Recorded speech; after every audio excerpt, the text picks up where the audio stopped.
Support. Curtis Fleming is there on the edge of the area. Fleming for Craig Hignett. Hit it, Higgy. Higgy hits the treble!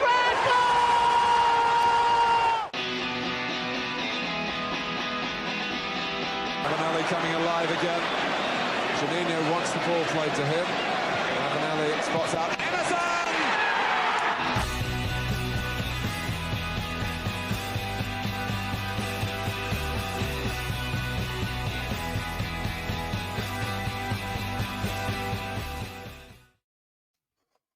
Hello and welcome to the Boro Breakdown podcast. Boro suffer back-to-back defeats, and because we can't have anything nice, those renewed playoff hopes have slowly faded away once again. Now, thankfully for Johnny and Tom, they've been on a stag do this weekend. Unfortunately for me and Matt, we have not been on a 3-day bender, and we are on hand to talk through the week's events in what has been a pretty damaging week for Middlesbrough Football Club. So as always, Matt, we will start with our one key takeouts. So please let me know what you're thinking and feeling. What is your overarching key takeout from what's been a really bad week for Boro? Yeah, my first key takeout was I could do with a 3-day bender right now, actually. Same. Weekend. Yeah, it's been a damaging week. I think that's a good word to use. And I find it crazy how, 9 days now almost, just over a week can completely change your mindset and thoughts. And I mean, I guess in a one way you could spin it in a positive and say how so quickly, things can change in only 2 games. But as Carrick alluded to yesterday, things have got to change quickly. I think we're past the point of even no room for error now. It's from Blackburn away, where things seemed like we were in the driving seat. It was in our hands to follow up with 2 defeats. And I don't think it's more so what happened with Leeds. I think yesterday was the real blow, the real kick in the gut, to be honest with you. It's put us in a position now, and I know we'll dig deeper into it, where I don't think it was the killer blow, but it's certainly one that's put our playoff hopes on life support at the moment. So, why do we ever allow ourselves to get our hopes up? We should know this by now. We should have learned our lesson long ago. We got ourselves excited, believing, and a little over a week later, we find ourselves back to where we've been many times this season, with our playoff hopes teetering on the brink. Yeah, I just want to say fair play to Boro.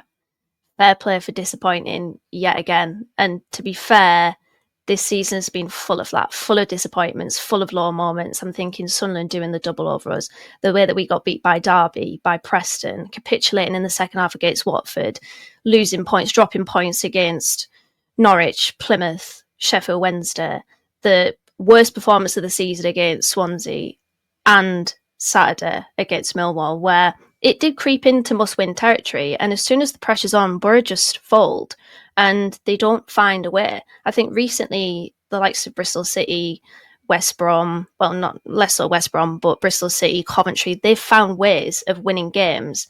We seem to find ways of losing games, and suddenly now we're back to that dismal feeling of, well, this is just it now. It's acceptance that this season is going to peter out, and it's kind of been on the cards for a long time. As you said, like, it's on life support at the moment, our playoff hopes. And in a way, I think we're rather fortunate that the league has been as bad as it has been, because if it had any semblance of quality, then Boro would be massively cut adrift of the top 6. And as you said, things can change, but will it really? Because it hasn't changed for Middlesbrough Football Club. We've seen the same problems time and time again.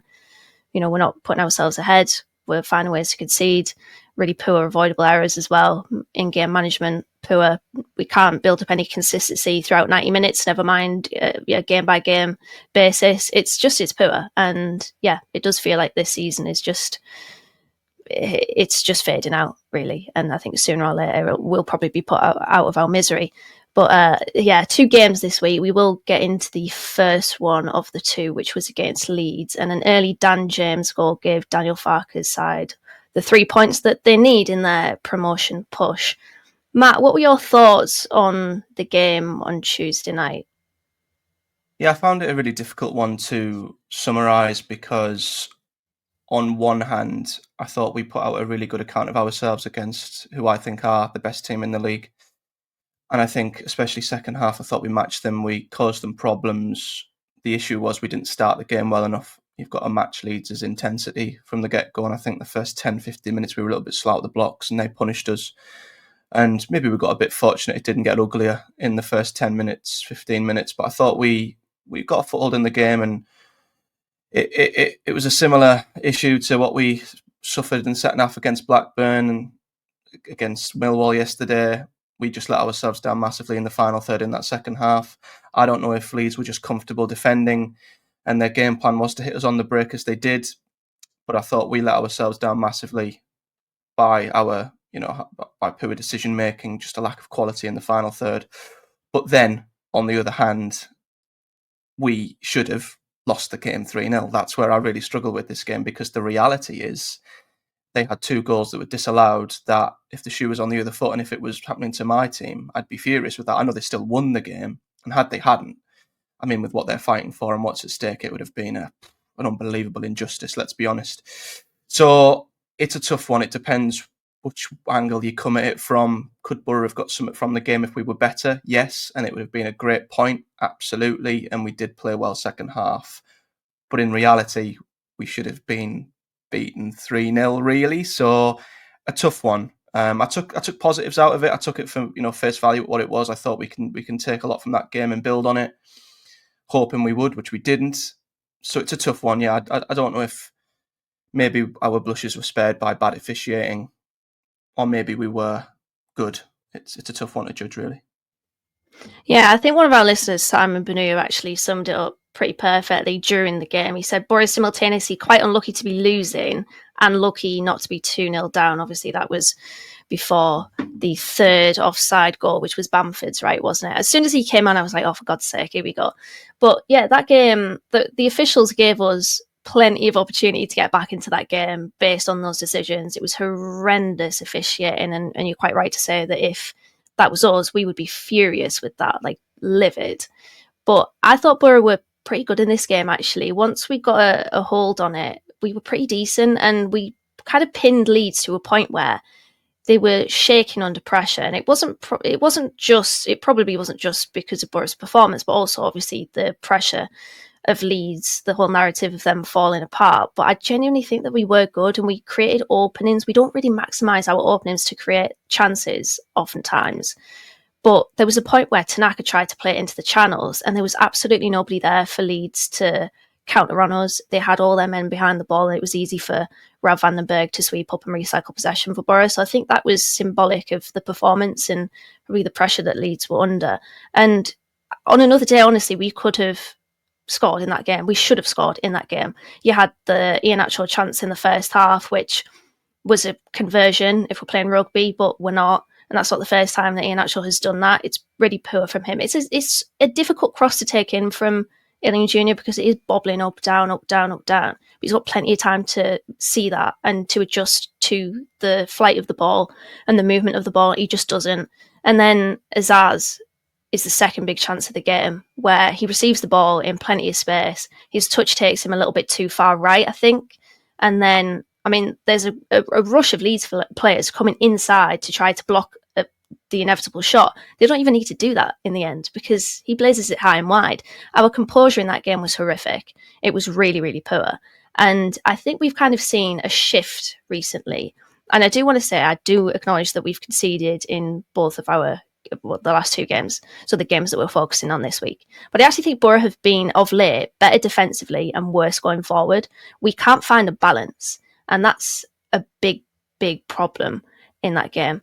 And I tell you what I kind of took from it is that pace can be really important, because Dan James was the one that scored the decisive goal of the match, and he was operating really high and really wide.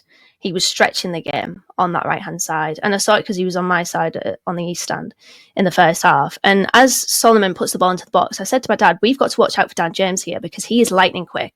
He's one of the quickest players in the championship.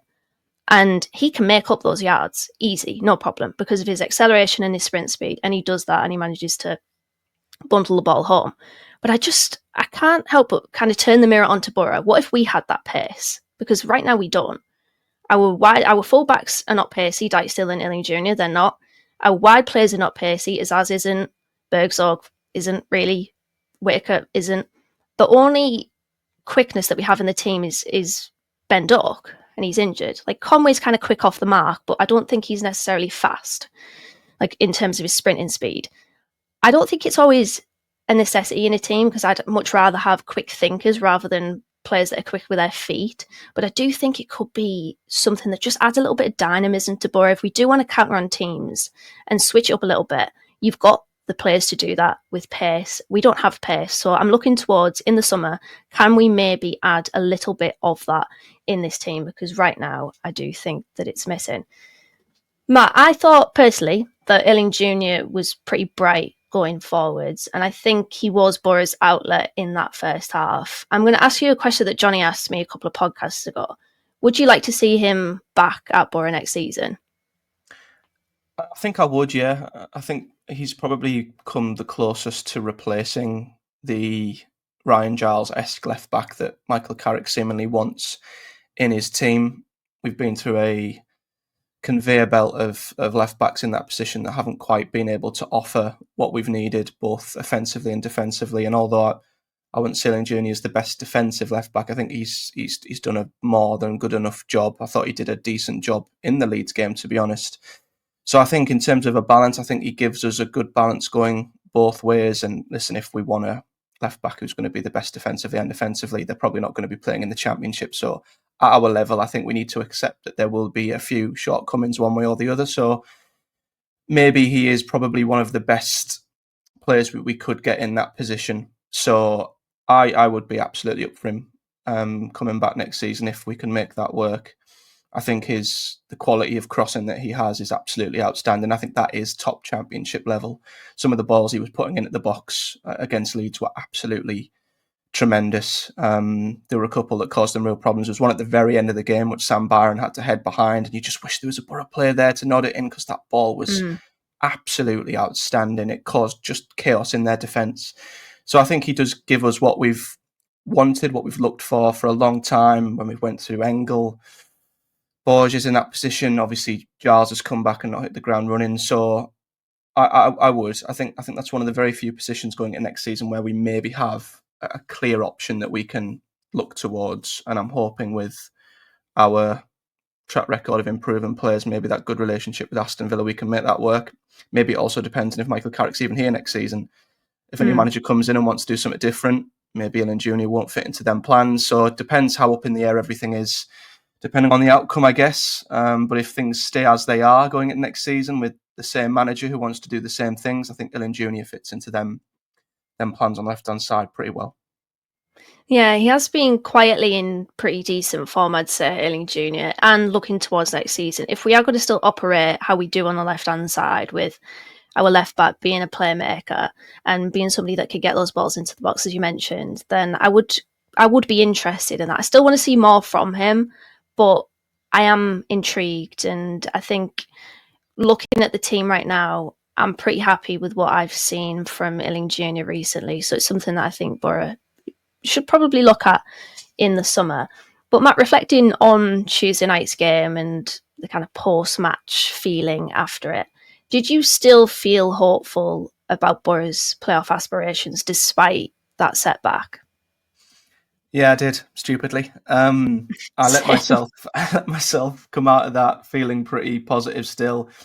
I mean, let's be clear. I didn't expect Boro to beat Leeds. That was the one game where I sort of thought, okay, if I'm going to accept a bit of a setback, it's going to come in that game. I guess it goes back to many other occasions this season. Boro haven't gave themselves enough room for error, so that when we've gone into games such as Leeds, big games, which you feel like a must not lose games or free hits, we've just never gave ourselves that room for error to really go into them games feeling like, well, if we lose, it's okay. And on Tuesday, I come out of it thinking, right, I'll accept that because we put ourselves in a decent position post Blackburn. And I think I saw enough positives in the second half, especially. And I thought, well, if we can just click, we've really gave the best team in the league a good go of it there. But a lot of it depended, as it normally does with midweek games to weekend games. And it's one of your pet hits, I know, when Boro fail to deliver back-to-back performances from midweek to a weekend. It always seems to go backwards. It always seems to regress from midweek to the weekend. I was still basing a lot of my thoughts on, well, let's see what we do at Millwall, because I think it would have only have been, in hindsight, it would have only have been a worthy performance if we'd have carried that into Millwall, backed it up, and got a result there. Ideally, a win, but to lose there, and obviously, I know we'll jump onto Millwall in a second. It now makes that Leeds performance a bit, I don't know, relevant. It doesn't feel as important or as good as it did when I come out of the stadium. But yeah, coming out, I still felt good, but I knew we had to build on it. Which, yeah, unfortunately, we didn't do that yesterday. Yeah. Speaking of setbacks, there was a further one, as you mentioned, the Millwall game. I thought Boro absolutely got what they deserved from this match, which was absolutely nothing. The first half, people were saying it's promising from Boro. We played well. Michael Carrick even said that in his post-match interview. But this is the problem with Boro. They never put themselves in a good enough position to allow for a drop-off in the second half, because we had, I'm going to say openings again, and I really want to differentiate from openings and chances, because openings are kind of the prelude to a chance, and Boro often don't actually give themselves a chance because they make poor decisions. And all throughout that game, Boro made poor decisions up front. The blend of the front four, we'll get onto it later on within the podcast questions segment, but it was an interesting decision from Carrick to not revert back to what we've seen previously this season. But it just didn't work. Like, none of the players individually were on form at all, between Whittaker, who's really struggled to kind of make an impact since he's arrived at Middlesbrough, at least from the start anyways, because I do think that in terms of sub-cameos, he's been pretty decent of late. Bergzorg has massively gone off the boil, and Azaz is a passenger at the moment, and I felt really bad for Tommy Conway, who just had nothing. Like, he was moving out wide, Conway, to try to get involved in the build-up, and I'm looking at who's occupying Conway's position. Then you surely think, oh, Bergzorg, you're on the right hand side, shift over, or Azaz, push up. No one was there. So even if Conway was to get the ball, who's in the box for Boro? Nobody. So the connections between the front four were just really poor. The actual decision making of the front four, really poor. As I mentioned, Conway basically not in the game. And then in the second half, our drop off and like kind of in tandem, Millwall's improvement was notable, and it all came from Rav Vandenberg giving away a free kick, and all of a sudden they put the ball into the box and momentum has shifted. That is all it takes in a football match. It takes one moment, suddenly the crowd's up, confidence is up, and Boro are on the ropes. And we did manage to, I think, maybe diffuse the pressure on us a little bit. But you look at the goal that we conceded, and we lose a duel in the middle of the park, which is what we were doing throughout the entirety of that game. And then I love Hayden and Aiden. I really do. I rate them so much, but both of them were horrific with the goal. They just amble back. They're watching the ball. They're not watching the run that's been made off the back of them, which has been a big, big problem for Hackney especially. Not so much Morris, so that was a surprise. And the guy, like, the cross bounces off Rav Vandenberg, and he's completely free. He's completely free in the box. It's so avoidable. And honestly, they deserved it. From that point onwards, I was thinking, can Boro respond to this? And honestly, in the back of my mind, I thought, no, we can't respond to this, because I've seen enough in this game to think we're not going to do anything here. We're not going to do anything. And we had two good chances in that game, and I wouldn't even say that they were particularly clear-cut. It was Morgan Whittaker in the first half, which he should have done better, took the ball from Dijksteel standing upright, and then for some reason when he took the shot was on the floor basically. And then Marcus Forster's chance in the second half late on in the game actually forced a save from the goalkeeper. It was a really poor performance and very indicative of Boro this season. They've just not been good enough, and that wasn't good enough. So Matt, anything to add to that? What were your assessments of the game at the Den? Yeah, I thought with two teams that are so different and contrasting of styles, I think it was important for us to make the game a game that suited us, and vice versa. It was important for Millwall to make it a game that suited them, because I think our strengths and their strengths are completely the opposite. We struggle in a game that is very physical. It's more of a battle. It's more of a slog. We've seen it away to Pompey. We've seen it away to numerous teams this season.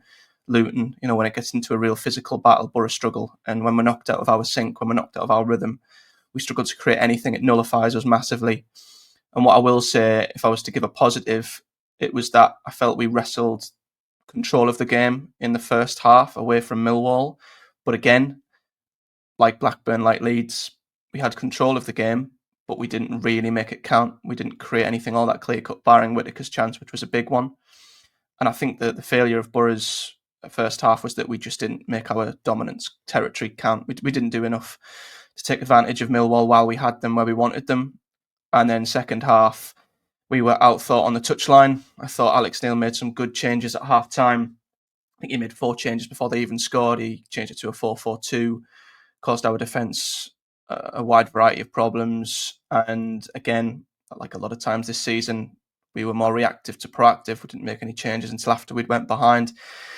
And that first 15 minutes of the second half was a bombardment, really. It did come from Rav van den Berg making a bit of a strange choice to play it out in an area where he really shouldn't have. I think if you were to differentiate him and Johnny Howson yesterday, at least Johnny just cleared the ball. He cleared his lines when needed, just got rid of the ball. It was a lot more no-nonsense, which I think is better against Millwall. But yeah, they were proactive in their changes. They were proactive in their switch of formation. They made a real shift in that second half. Travers had to make a big save early on to keep us in it. They had a penalty shot, which wasn't a penalty, looking back at it. But they got exactly what they deserved. You're absolutely right. They changed the game. They switched it. They made it into a game that suited their strengths and catered to their strengths.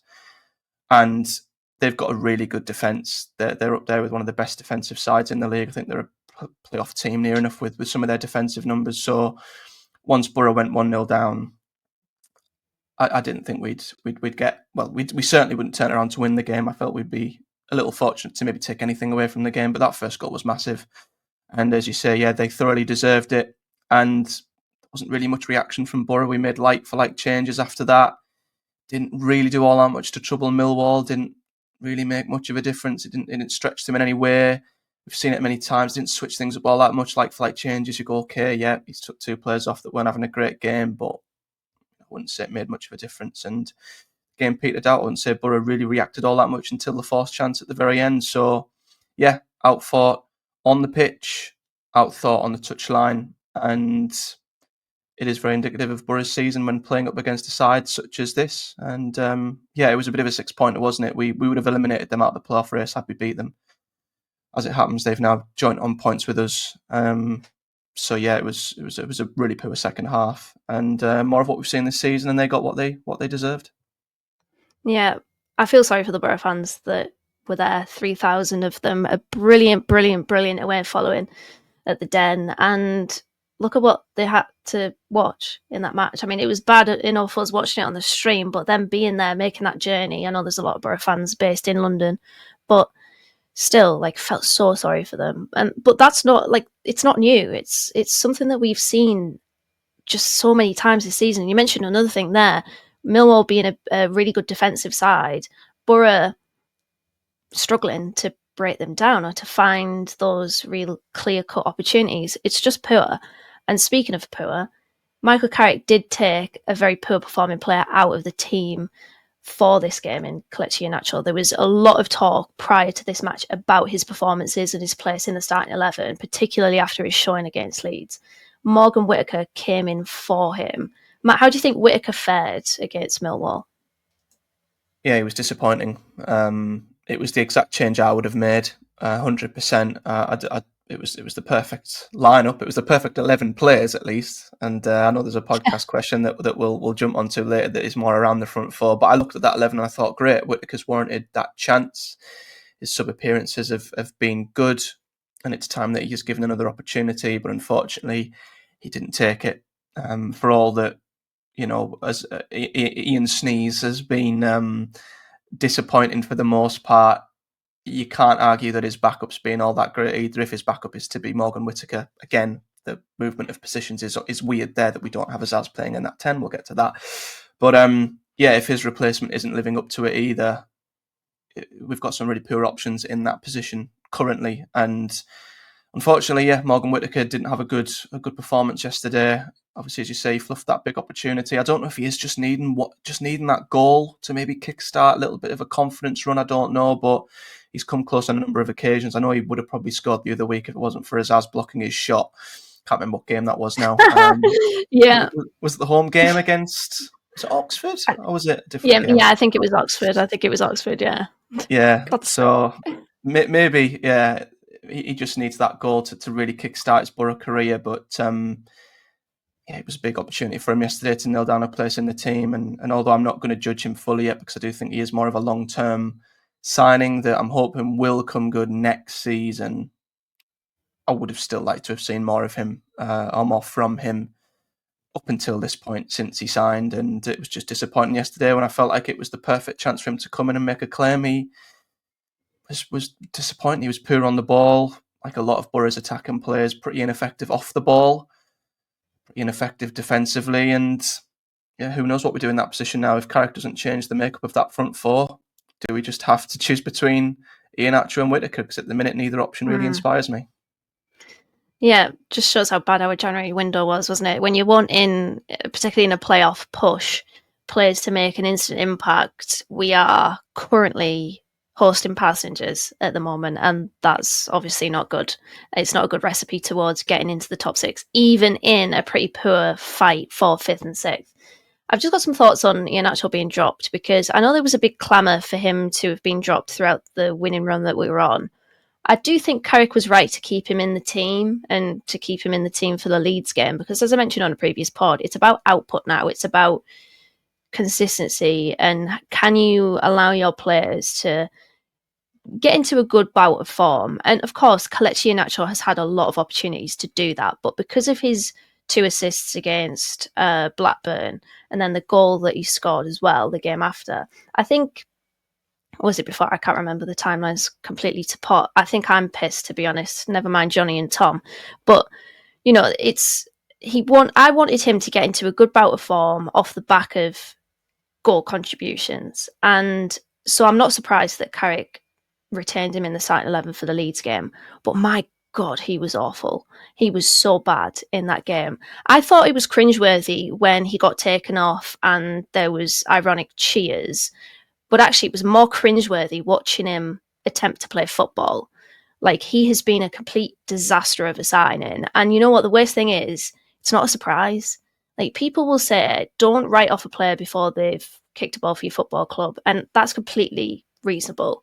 But Kelechi Iheanacho is proof that you can do that and it will not bite you on the backside, because it was obvious that he was not the right fit for this team. People are talking about his fitness issues, and I think that's valid. But I think what's kind of masked that is he was just never a good signing anyways. He's like the antithesis of what Carrick wants in this team, because I think you're wanting someone really that, especially in that number 10 position, has got a really good passing vision, passing quality. He doesn't have that. Like, he really doesn't. He's wasteful on the ball. He was against Leeds particularly. And like, he's not someone that if he's a striker, he's going to play on the shoulder and get him behind. He's not a presser. He's not a busy striker, as I've referenced before. Like, I really don't know why we brought him in. Like, I really don't. I just think he's been a disaster of a signing. And I know that I got shit on Twitter one week for saying that, like, he doesn't fit this team after 130 minutes. I didn't need 130 minutes to come to that conclusion. Like, okay, yeah, he's played Champions League, he's played Europa League, he helped Leicester win the FA Cup. But it's all irrelevant to me because he just doesn't fit this Middlesbrough team. Like, he never has, and for me, he never will. Even in the remaining 4 games of the season, I don't think my opinion will change. So he's been incredibly poor, and he was right to be dropped. Carrick didn't make a big deal out of it before the game, and after the game, he didn't know what the whole fuss was about. And then after the game, he kind of just played it off as, well, this is a decision I have to make. It's nothing, like, you know, I back all the lads, stuff like that. But it was absolutely the right decision. And to be honest, I don't really want to see Kelechi Iheanacho play for Boro for the rest of the season, if I'm being brutally honest about it. But we probably will see him still. Matt, I've seen a lot of criticisms, and you mentioned it, regarding Carrick's lack of proactivity on the touchline. Alex Neil, who is a good manager, by the way, I think we have to put that out there. He made a change at half-time, went 4-4-2, as you said, and then he brought on 3 subs just before the hour mark, one of which scored the decisive goal. Carrick's changes, they were prepared before Millwall scored, we have to stress, but they were made after. This has come up a lot as a problem of Carrick's, hasn't it, Matt, not being proactive? Was it justified here?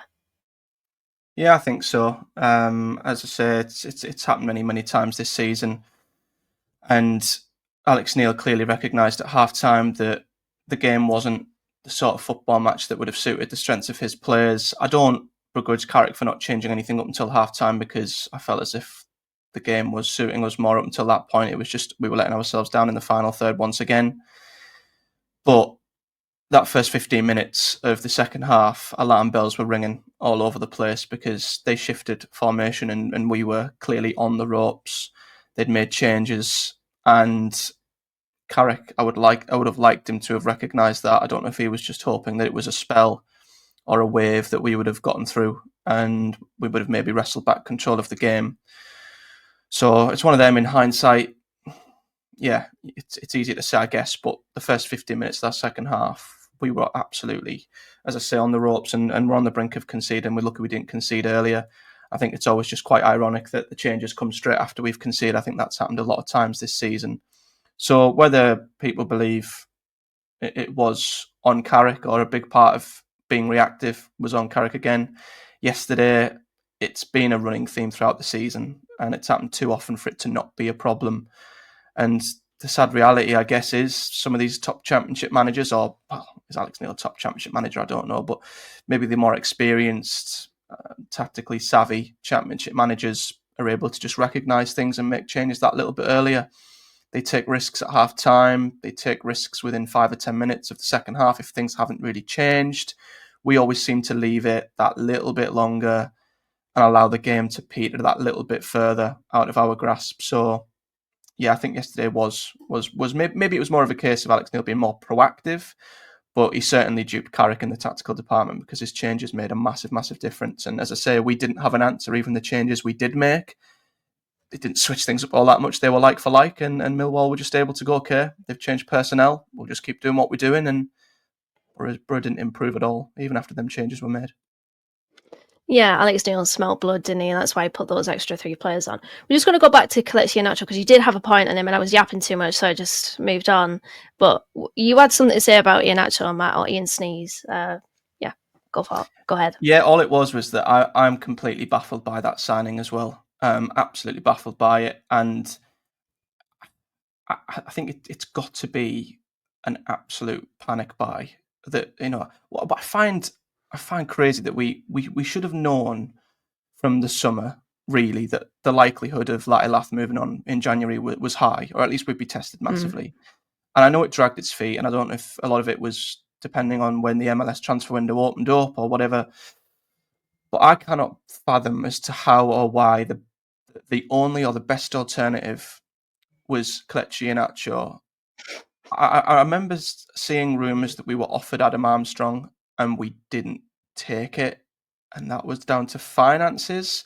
I don't know if I believe that or not because we know that Iheanacho's on a big wage, so I don't know how much of that we're paying. But in terms of profile of player, Adam Armstrong would have at least offered us something similar. You know, he's pacey, he can run in behind, he's a busy striker, and he's also a top championship finisher. But Iheanacho's such a different profile of player. So is he even a replacement for Latilath? Because he is completely different. He's not pacey at all. He's the opposite of Latilath. You couldn't have picked two players any further from being different from one another. Iheanacho is not pacey. He's not agile. He's a link-up striker who's probably only best playing in a front two. He's not a lone striker. So if the replacement for Lath was him, then surely he's competing with Conway for the number 9 position, right? That's what I don't get. The whole thing just feels so strange. And I got the same, people were loving the idea of him coming here because he played in the Champions League and he played for this club, that club. But he'd barely played for Sevilla this season. And I think he'd only got double figures in his career once. So I just don't understand why he was the option and why in any sense he was the replacement for Latilath, because he is so different. And because he's so different in profile, the whole attacking lineup has had to shift to cater for him because he's a completely different player to Latilath. And I don't know if that has upset the balance of the team a little bit, or the front four. But yeah, he's been a disaster of a January signing, and I just can't comprehend as to why he was the answer. I'd much rather of us have looked down into League One for a player who at least offered us something similar to what Latilath would offer. Even if they weren't as good, the quality wasn't there. If they were still a pacey, busy striker, they would have much more suited what Michael Carrick wants from a forward compared to Iheanacho. The whole thing just doesn't make any sense whatsoever. Yeah, I remember when we were linked with Iheanacho and it was basically reported that he was signed for us. I looked on the Sevilla part of Twitter, And they were all celebrating his departure, but obviously in Spanish. And they were pointing the finger, saying what a rubbish signing he's been. Because Victor Horta, actually remember Victor Horta, he's their sporting director, Sevilla's sporting director. So he's absolutely, he's done us another one, hasn't he? Where he's just completely, Victor Horta being Victor Horta, but he has been a pretty poor signing, Kelechi Iheanacho. I think that is probably a shared opinion amongst 90% of Boro fans. Well, we will move on to the general playoff picture because I feel like we need to tap into it again. Defeat to Millwall means Boro are, as we record this, 2 points off sixth spot with Coventry to play Hull on Monday night. If they win, Boro will be 4 points adrift of the playoffs with 4 games left. We did run a Twitter poll after the Millwall game, just gauging the opinion.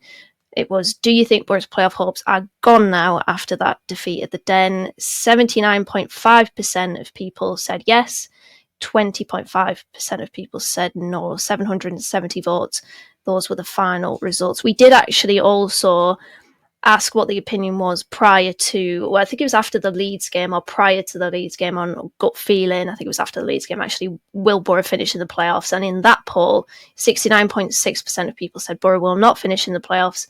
30.4% of people said that they would. So, Matt, do you think that's it now? After that Millwall game, you think the season's pretty much over, playoff hopes are gone? Ask me again after tomorrow night. You shit out. If Coventry beat Hull, which I think they will, because I think Hull have the worst home record in the Championship, which is great.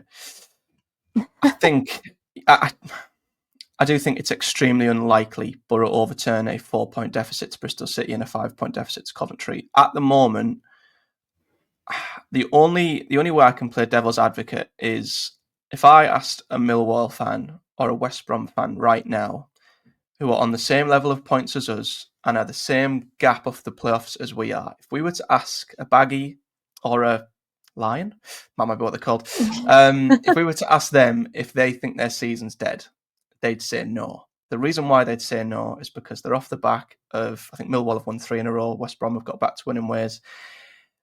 So they've got a win to back up their opinion. So their perspective is completely different. So we're no further away than what they are. So if they still feel like their playoff hopes are alive, then why shouldn't we? That's me playing devil's advocate. However, I don't see Boro overturning the deficit if Coventry win tomorrow night, because we would need to not only close the gap to the pair of them or one of them, we'd also have to overtake them. And to do that in 4 games, I think is absolutely huge and a very, very tough ask. The fact that one of them games is away to Coventry as well makes it even worse. We'd have to get within 3 points of them before we head to the final day, and then probably the likelihood is beat Coventry at the CBS, which, as we know, never ever happens. And the thought of us being in the away end on the final day and witnessing the very opposing team celebrating the one thing we wish we'd had would be the most typical Boro ending to a season ever.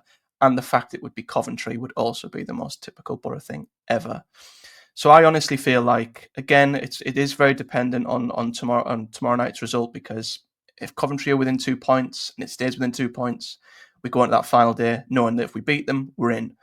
So it is dependent on that, but I still feel like Boro are probably going to need 9-10 points from the final 4 games. I think we need to get as close to 70 points as we can, and that's going to be 3 wins and a draw. Do I really think Boro are going to pick up 3 wins and a draw?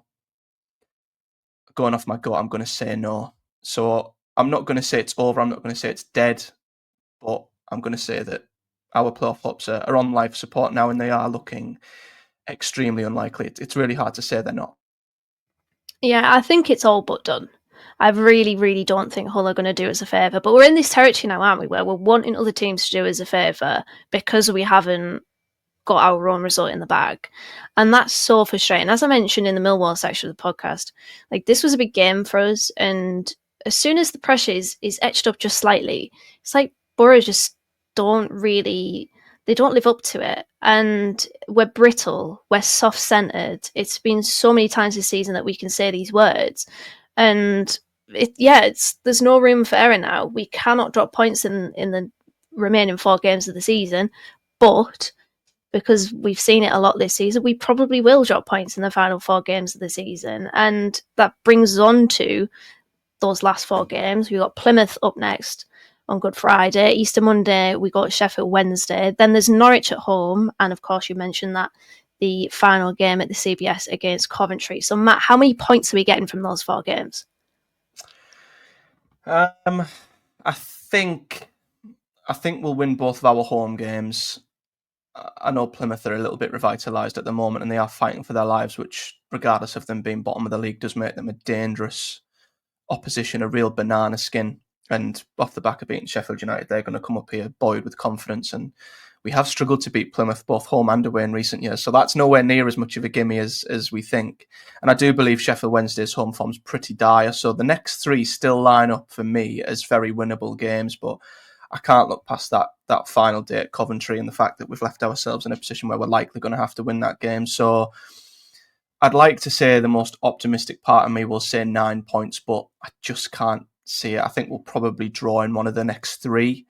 So I'm going to say 2 wins, a draw and a defeat, which will give us 7 points, which will leave us on 67 points, which, yeah, if we get in on 67 points, I'd be absolutely surprised. It'd be quite embarrassing if we got in on 67 points for the championship as a league, to be honest. So I'm going to say 67 points and, 7 points from the next 4, finishing on 67.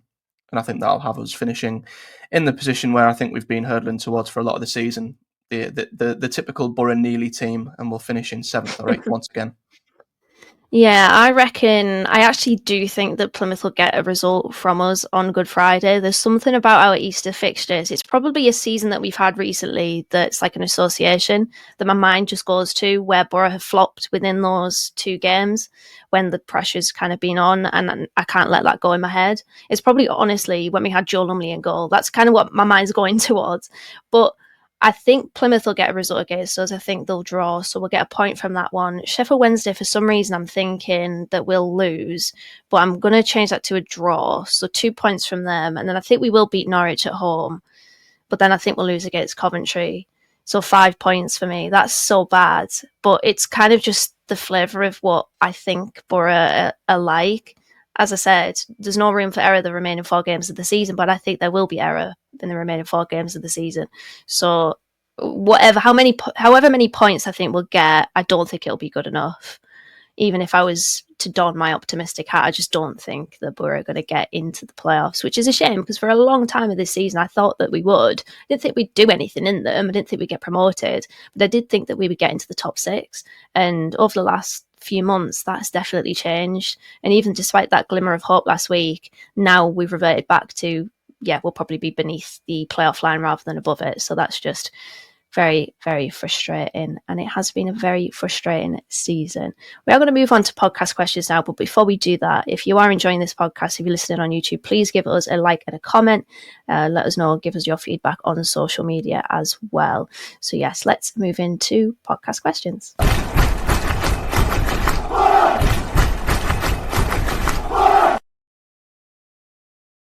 Yes, podcast questions. You know where to find us on social media. We're on Twitter, Facebook, Instagram, Blue Sky, on email as well. The first question is from Rob. He asks, why are we persevering with playing the front 3 out of position? I assumed it was to accommodate Iheanacho, but today suggests that's not the case. Matt, your thoughts on that? Yeah, I'm perplexed by it, to be honest with you. As I alluded to earlier, I looked at the 11 yesterday and I felt a tinge of optimism because it was the change I would have made. Whittaker looked promising and I thought, right, this allows us to put Azaz back central, Bergzorg on the left, Whittaker on the right.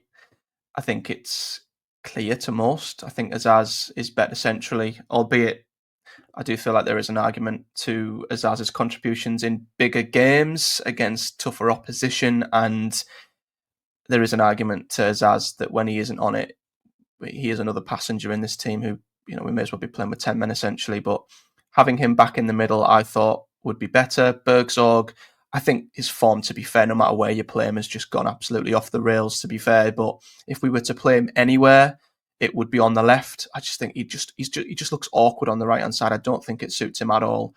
And if I was to play Whittaker anywhere, it probably would be on the right, albeit I think he has done just as well. I don't know if that's the right word because he's not done well really at all, but he's played kind of as well as he has done centrally as he does on the right. But I think to cater the strengths of them three players, I was very surprised that we kept Azaz on the left, Bergzorg on the right, and Whittaker in the middle. I don't know why we did that. I don't understand it. The whole point of that change, I thought, was to get them three in their best positions in that functioning front three, because we've seen in recent games it's just not clicking. It's just not working. Tommy Conway's a figure up front who is isolated, not really getting much opportunity. So I don't know, D. I don't know why we are persisting with Bergzorg on the right, Azaz on the left, and Whittaker in the middle. I really don't know.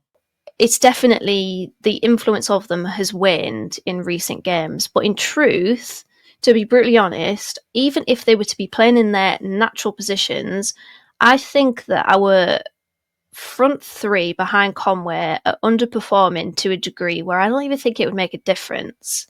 Like, individually, they're just stinking the place out at the moment. I do not want to see another Boro from Delano Bergzorg, and I do not want to see another fake shot from Finn Azaz. They are slowing the game down. Like, it's so frustrating when we're on the edge of the box and you just want someone to shoot, like Bergzorg, just shoot or pass. Conway was on his right-hand side making a run, peeling off the defender. Maybe play him in if you're plagued by indecision. Like, these players have been wasteful at the moment, and they have been for a few games. So I'm really not sure that putting them in their main position, preferred position, would have actually made a ton of difference, because it wasn't really like a system problem yesterday. It was an individual problem. And therefore, I think with Azaz, who's been massively just poor in recent games, with Bergzorg, who, as you mentioned, has gone off the boil, and Whittaker, who's yet to really arrive, like, it's just, I don't think it would have made a difference, in truth. Yeah, do you think maybe then it's time to sort of, I don't know, at this stage, have one last roll of the dice and just mix up the front four entirely? Do you think maybe Azaz is the only one of the three that, I mean, does he warrant a place in the team? I think maybe his numbers do. Do you then say, right, Bergzorg out, Whittaker out, Iheanacho out? Do we go with maybe Force on the right? At least he gives us a goal threat, and McGree on the left. I mean, at this point, it can't hurt to roll the dice and bring them other players in, because it's not like we don't have alternative options on the left and right hand side. But I do think, the players in them positions, as you say, haven't helped themselves and don't. I think the only area of the pitches we alluded to earlier that we don't have sufficient cover is behind Azaz in 10, because Whittaker's not done all that much there, and neither is Iheanacho. So do you think that the only real, or the one thing we can try and do is mix up McGree on the left, Force on the right, Azaz in the middle? Yeah, I would do that. I really would do that. I was going to make a point earlier in the show about Marcus Force, actually. He's the only player that I kind of trust in regards to having an opportunity, to the point where there was a chance he had against Sunderland where he tried to curl it into the top corner. He got it all sorts of wrong, and it just went high and wide. And I was really surprised at that, because Marcus Force is a very good finisher. He's a good striker of the ball. And I think that having him out there just gives us a little bit extra, because I feel like he's not wasteful, whereas Bergzorg is wasteful, and Whittaker, just as I mentioned, his form, we're waiting for him to arrive. So I would have Marcus Force out on the right. I don't know how he's not getting a game at the moment.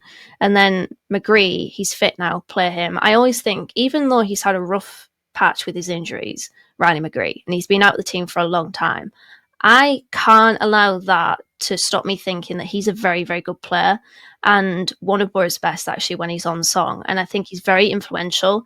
So if he's fit, he has to play for me. So all eyes on this Plymouth game. Will Michael Carrick change it up? I don't know whether he will. I hope he does, because I agree. I think we should have McGree on the left, Azaz back in the middle, and then Marcus Force out on the right. And then maybe you've got different individuals on those wings. I know that obviously the way that Riley McGree plays, he's not a winger, but you've got different options there that maybe could be in better form than the ones that we currently have. So that's what I would do, honestly. And we'll see really what Michael Carrick does in the Millwall game. Next question is from Stuart on Facebook. He says, do the gang think Carrick will remain in charge if, and in brackets, like it's looking, we stay in the Championship?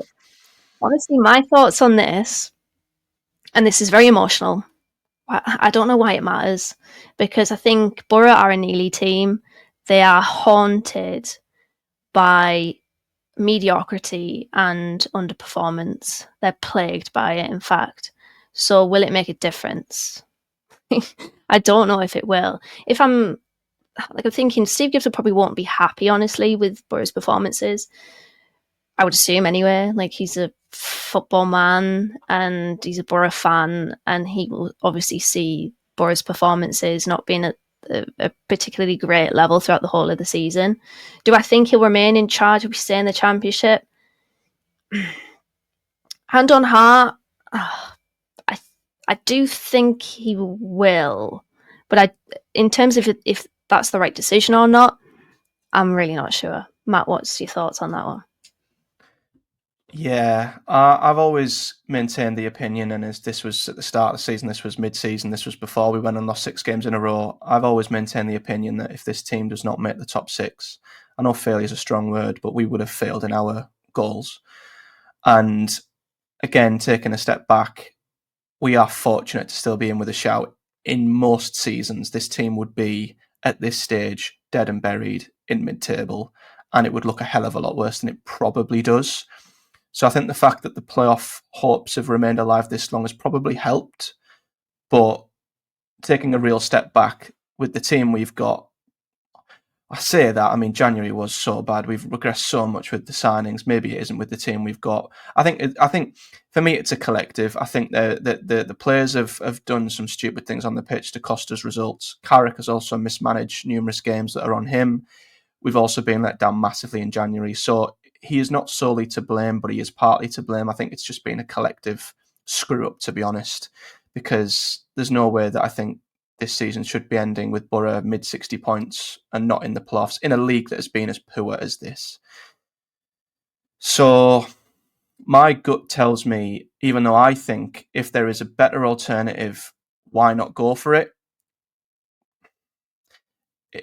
I also ask myself, like you, will it change anything? Because the Boro cycle of the last decade has just been, no matter who we have in charge, what the style of players, what the squad is looking like, it's always been the same. So you ask the question of, well, why change? Because is it going to make a difference? But then equally, if you don't roll the dice, you will never know. So if there's a better option out there, I wouldn't begrudge the club for taking it. But equally, there's more to Michael Carrick as to why this season has ended in the way it has. My gut actually is telling me that he will be here next season. I don't know why. I don't know what the reason for that is, because I find it incredibly hard to excuse Boro not finishing in the playoffs this season and essentially being as poor as we have been. There is no excuse. It's nowhere near good enough. But there is a part of my gut that tells me he will be here next season. I think Steve Gibson, I don't know if it was around the reports to when, after the Watford game, the club come out and backed him, or reports or the journalists come out and said the club had backed him. I think there may have been a quote or two to say that Steve Gibson really doesn't want a sacking culture. He's really wanting stability, and he just doesn't see the value in changing the manager, which I get as well. I think he's really reluctant to just go through another manager and go through another cycle. And I think when there's likely to be so much change, turnover and upheaval within the squad, maybe it isn't a good idea to change the manager. So long-winded answer. My short answer to that is my gut thinks he still will be here next season, which, whether that's a good thing or not, I don't know. Yeah, I said that I think he'll stay, but it's rather tentatively, because let's be honest, we are regressing under Michael Carrick, and you mentioned it. There's no excuse this season. Last season it was all about the injuries and just a lack of luck, I guess. But this season, yeah, there has been injuries, but that's not really been the dominant narrative this season as it was last season. So I do think that Steve Gibson will really want Michael Carrick to work it out, and for things to work out for Michael Carrick's Middlesbrough to ultimately get to the Premier League. And I want that as well. I really, really want Michael Carrick to work it out. In that really bad run that we had, all he ever wanted was for Michael Carrick to help Boro overcome it. And he did, to be fair to him. But for us to finish beneath the playoff line in this championship, for Bristol City, for God's sake, for Bristol City to get into the top 6, like, fair play to them, honestly. Fair play to Liam Manning. I didn't take them seriously, and I really should have done. But, like, they're always mid-table. Always mid-table. So this season's championship was a really big opportunity for somebody like Bristol City to break, like, the mid-table curse, I'm going to call it. It was also a big opportunity for Boro to really showcase why they are heavily fancied for the, promotion battle. And they've not done that. They've not lived up to that. So yeah, I do think just about Michael Carrick will stay there, but at the same point, I wouldn't be surprised if he does get the sack. He's the longest serving manager in the championship now, which is kind of a poison chalice, so we'll see how long that lasts. Yeah, I hate to say it as well, but 16 points behind Sunderland after they've stumbled across a manager who's never been in the championship before. I don't know how you dress that up. And it might be made worse that they're our neighbours, but that's damning. And I think even to finish behind West Brom is damning. I think Coventry are the only side who've maybe been underperforming a little bit and have a decent squad, but they've rolled the dice and look what that's done to their season. So I wouldn't want to be Steve Gibson. Either way, we're going through rebuild point v version 10. Oh, It's just the same yeah. cycle that we've been going through for the last decade. So maybe holding our nerve and maintaining stability is the right way to go. Or maybe we should look at what Sunderland have done and go, yeah, let's roll the dice again. What is there to lose? I wouldn't want to be Steve Gibson. That's all I'm saying. Yeah, me neither. The final question is from Stephen on Facebook. He asks, of the 11 that started at Millwall, who should be part of the inevitable summer clear out? You just mentioned the kind of rebuild in the summer there. So what's your take on that? Of the players that started, who should be moved on, basically? You know what the ironic thing is? I'm looking at the 11 and maybe this is a damning indictment of Boro's underperformance, but most of them, I don't think I would. Travers, I'd keep. I want Mark Travers to stay. I want Illing Jr. to still be here. You're then looking at Rav, who I think, well, will he move on? I don't know. I don't know if he might have put off potential suitors with his performances this season. He's been okay, but yeah, I think there's obviously a big question around Johnny Howson and Anthony Dijksteel's contracts. I still think that as good as Howson has been, I think Boro needs to be ruthless and haven't been ruthless enough. So maybe we need to improve in them positions because, let's be honest, we shouldn't be in a position where Johnny Howson's having to play at centre half every week. But, midfield, you obviously want Morris to stay. Hackney will probably be gone. The only player in the front four, I think, maybe doesn't warrant being there at the minute is Delano Bergzorg, but I can't see him moving on either because he's only been here a season. So out of that 11, there's only a few that I'd say won't be here next season. I don't know if that's, as I say, a real bad indictment of how badly this team's performing right now. I think maybe it's more down to the depth in behind them. I don't know, Dee. I don't know what your thoughts are on that because I'm looking at that 11 and I'm thinking, God, that 11 isn't bad. How is it performing so badly? Yeah. You know what? I think immediately what stands out is Dijksteel for me. I've really liked Dijksteel over the years, really enjoyed him, but he is the weak spot in that defence. And I'm actually really surprised that teams don't just pile two players on him and pressure him because he treats the ball like a hot potato.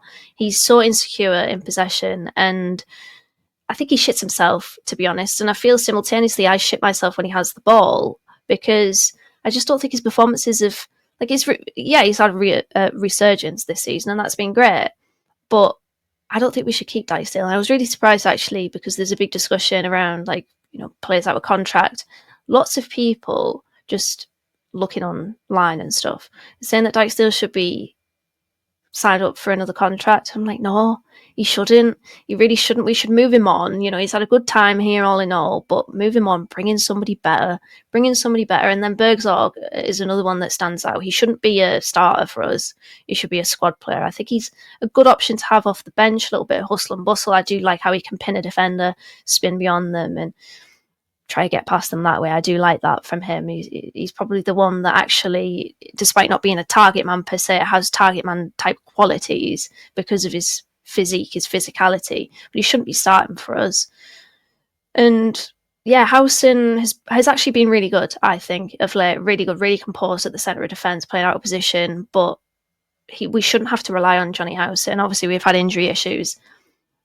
For me, Dijksteel should be a part of the summer clear out. if we're looking on the bench, Giles shouldn't return. I think Barlasser should be one of the first out of the door. And there's other players as well. Like, I can't believe we've signed George Edmondson on a permanent deal. Like, he had a good start to his Boro career, but he's every bit a League One player or lower Championship. And we got rid of Matt Clark, who's a genuinely good player. I think he should probably be playing beyond Derby's current quality or league level. We got rid of him to sign George Edmondson. It just boggles my brain, and that was Carrick's decision as well, by the way. So yeah, I do think we're etching towards another rebuild. So me and Johnny better get ready for all those lowdowns that we'll inevitably do in the summer, because there'll probably be quite a lot of them. But yeah, it's going to be a very interesting summer indeed. But we will leave it there for this week. We've had a good old yap about the Boro. I think we've been cursed supporting this football team, to be honest. Like, it's been worse. We've seen worse, definitely, since we've been doing this podcast, but it's just been such a frustrating season. But we will be back next week to talk about, well, whatever Boro decide to do next week. So thank you for watching and listening. If you have enjoyed that, please give us a 5-star rating on your podcast providers. If you're watching on YouTube, please give us a like and a comment as well. And we'll be back in your ears next week to see basically what Boro serve up. Go well, and up the Boro breakdown.